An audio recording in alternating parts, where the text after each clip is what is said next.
ಎಲ್ಲರಿಗೂ ನಮಸ್ಕಾರ. ಕಲ್ಪನಾ ಕಿಚನ್ಗೆ ಈಗ ನಾನು ಜುಣುಕ ಮಾಡುವುದನ್ನು ಹೇಳುತ್ತೇನೆ.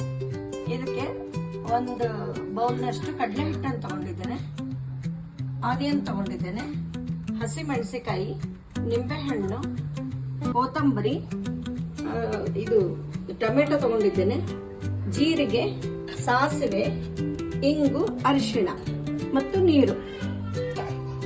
ಜುಣುಕ ಮಾಡಬೇಕಾದ್ರೆ ಮೊದಲು ಸ್ವಲ್ಪ ಜುಣುಕಕ್ಕೆ ಆಯಿಲ್ ಜಾಸ್ತಿ ಬೇಕಾಗ್ತದೆ. ಆಮೇಲೆ ಸಾಸಿವೆ ಹಾಕಬೇಕು.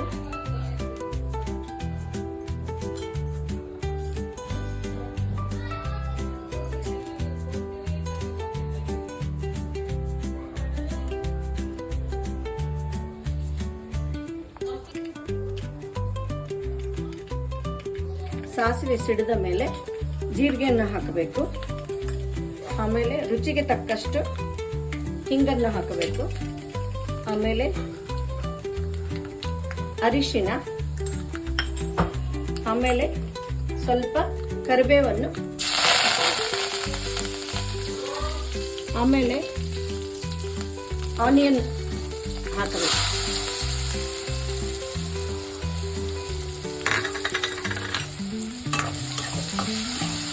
ಚೆನ್ನಾಗಿ ಆನಿಯನ್ ಸ್ವಲ್ಪ ತಾಳಿದ ಮೇಲೆ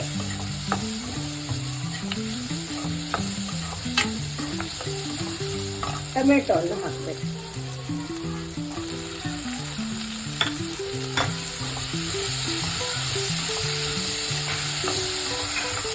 ರುಚಿಗೆ ತಕ್ಕಷ್ಟು ಮೆಣಸಿನಕಾಯನ್ನು ಹಾಕಬೇಕು. ಈಗ ನೀರು ಹಾಕಬೇಕು. ನೀರು ಚೆನ್ನಾಗಿ ಕುದ್ದ ಮೇಲೆ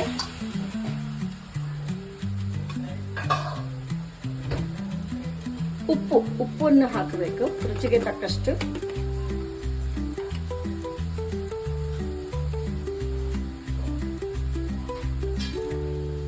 ರುಚಿಗೆ ತಕ್ಕಷ್ಟು ಉಪ್ಪನ್ನು ಹಾಕಬೇಕು. ನೀರು ಕುದ್ದ ಮೇಲೆ ಕಡಲೆ ಹಿಟ್ಟನ್ನು ಹಾಕಿ ತಿರುಗಬೇಕು. ಈಗ ಕುದಿ ಹಿಡಿದಿದೆ. ಗ್ಯಾಸನ್ನು ಸ್ವಲ್ಪ ಸಣ್ಣ ಇಟ್ಟು ಜುಣುಕದ ಹಿಟ್ಟು ಕಡಲೆ ಹಿಟ್ಟನ್ನು ಹಾಕಿ ತಿರುಗಬೇಕು.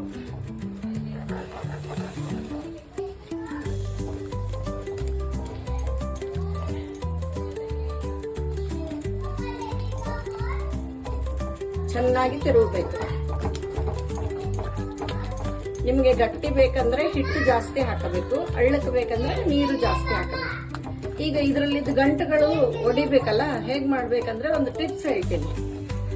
ಇದಕ್ಕೆ ನೀರು ಹಾಕ್ಬಿಟ್ಟು ಮುಚ್ಚಿಟ್ಬಿಡ್ಬೇಕು. ತಾನೇ ಎಲ್ಲ ಗಂಟುಗಳು ಒಡಿತಾವೆ.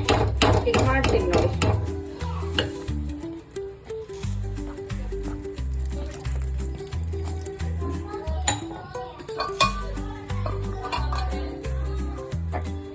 ಈಗ ನೀರು ಹಾಕಿ ಮುಚ್ಚಿಟ್ಟಿದ್ದೆ. ಈಗ ಚೆನ್ನಾಗಿ ತಿರುವಿ ಬಿಡ್ಬೇಕು.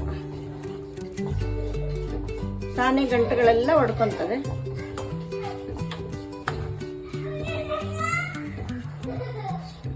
ತಣ್ಣೀರು ಹಾಕಿ ಮುಚ್ಚಿಟ್ಟಿದ್ದೀವಲ್ಲ, ತಾನೇ ಒಡ್ಕೊತದೆ. ಚೆನ್ನಾಗಿ ಕುದಿಯಬೇಕಿದು. ಕುದ್ದ ಮೇಲೆ ಸ್ವಲ್ಪ ನಿಂಬೆ ರಸ, ರುಚಿಗೆ ತಕ್ಕಷ್ಟು ನಿಂಬೆ ರಸ ಹಾಗೂ ಕೊತ್ತಂಬರಿ, ಒಂದೆರಡು ಕುದಿ ಕುದ್ದ ಮೇಲೆ ಆರಿಸಿ ಮುಚ್ಚಿಡ್ಬೇಕು. ಇದು ಚಪಾತಿಗೆ, ಅನ್ನಕ್ಕೆ, ಎಲ್ಲದಕ್ಕೂ ತುಂಬಾ ಚೆನ್ನಾಗಿರ್ತದೆ. ಬಹಳ ಟೇಸ್ಟಿಯಾದ ಜುಣುಕ ರೆಡಿಯಾಗಿದೆ.